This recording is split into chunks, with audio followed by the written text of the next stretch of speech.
প্রতিনিয়ত যুদ্ধের হুমকি আমাদের ঘিরে থাকে। তো সেখানে প্রস্তুতি না নিয়ে থাকা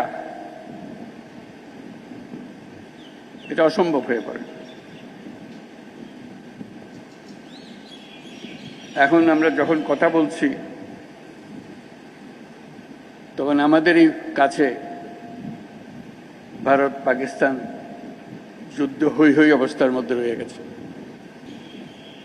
এরকম পরিস্থিতিতে আমরা বাস করি।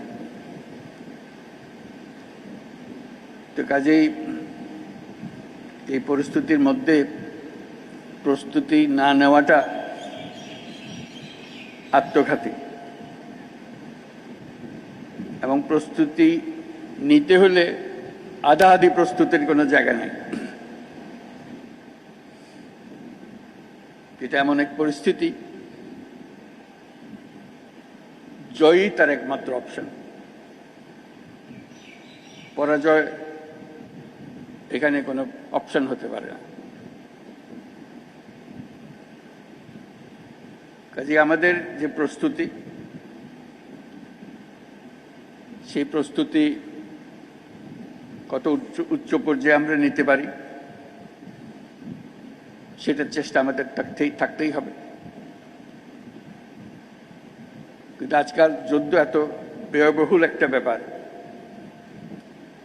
আর আমাদের অর্থনীতি এমন দুর্বল অবস্থায় আছি, এমনিতেই মধ্যে বিগত সরকারের